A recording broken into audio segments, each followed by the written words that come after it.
Hi, I'm Talula, and here are my favorite variations to add into my cookie mix.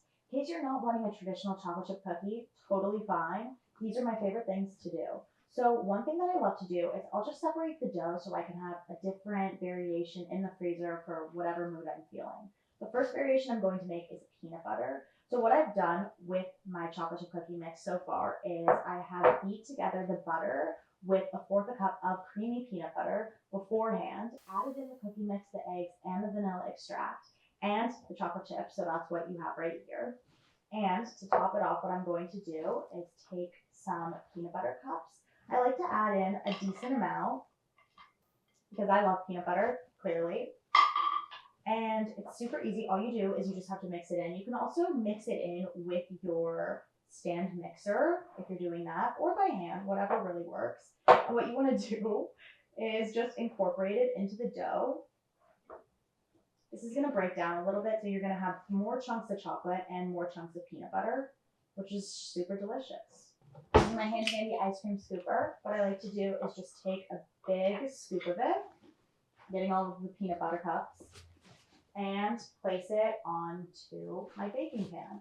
Bake times don't change for this, but I would be mindful that because you have extra chocolate, it will melt a little bit more. So just make sure that as soon as the timer goes off, you check it so the bottom of the cookie doesn't burn. Now that I've finished my peanut butter, I'm moving on to the next, which is going to be my s'mores. So it's a little different because you're going to add an ingredient at the very end and change the baking time a little bit, but I'll explain that when we get to it. So the first thing I like to do once I have my normal mix, nothing crazy was done, has the chocolate chips in it, is I'll add graham crackers. I like to do probably about like 3 large pieces, and I just like to break it up with my hands because it really, I don't know, I like smaller pieces, bigger pieces, just kind of figuring it out.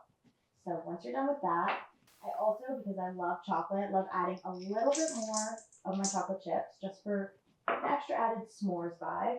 And then taking a whisk, I'm just going to fold this in. You can also do this with your KitchenAid. It really just depends on your preference. So now you're going to grab your ice cream scooper and start scooping it onto your baking tray. I'm going to bake these with the peanut butter because I did split the dough. You can just kind of mold it because it's a little more crunchy just because of the graham crackers. So for these ones, I like to place it into my hand and just sculpt it so that everything is in a little tiny ball. Perfect. So now that everything is on the sheet, you can bake it at 350 for 10 to 15 minutes or until the outside is done and the inside is still a little soft and gooey.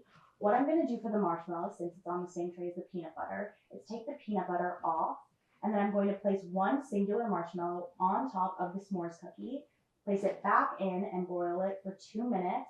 You can sometimes do 1:30. You don't want to burn it, just so the marshmallow gets nice and toasted. Your cookie won't burn and it has that toasted feel. So it really feels like you're biting into a delicious campfire mouthful.